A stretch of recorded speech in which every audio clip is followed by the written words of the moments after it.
Hello and welcome to today's press review. Cameroon wakes up gripped by fear with headlines dominated by post-election tension, calls for dialogue and fresh scandals in government and sports.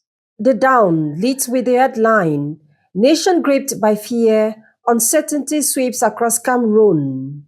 The paper paints a sober picture of a country on edge amid widespread anxiety following post-election unrest.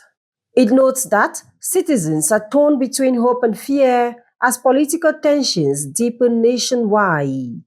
L'Oeil du Sahel reports on transportation paralysis in the north.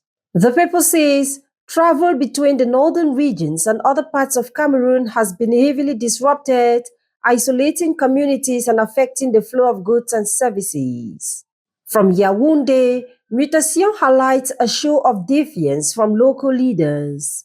The paper reveals that the 7 mayors of Yaoundé and several neighboring councils have joined forces with residents to oppose the civil disobedience call launched by opposition figure Issa Chiroma Bakari.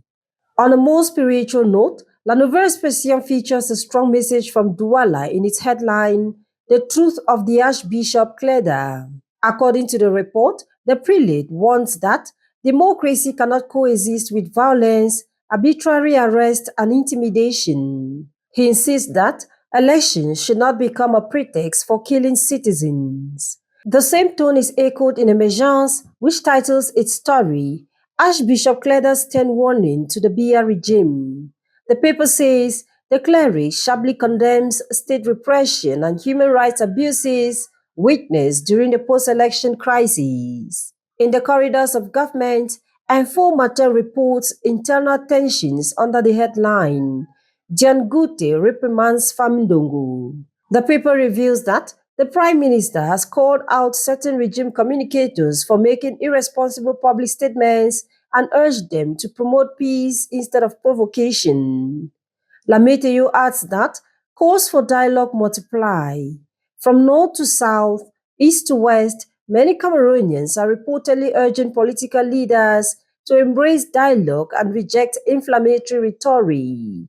On its part, the Post declares, despite protests, Biya readies for 8th mandate inauguration.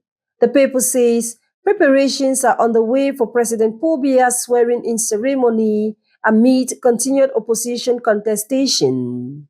The Champion takes a policy angle, publishing. After swearing in, 10 most awaited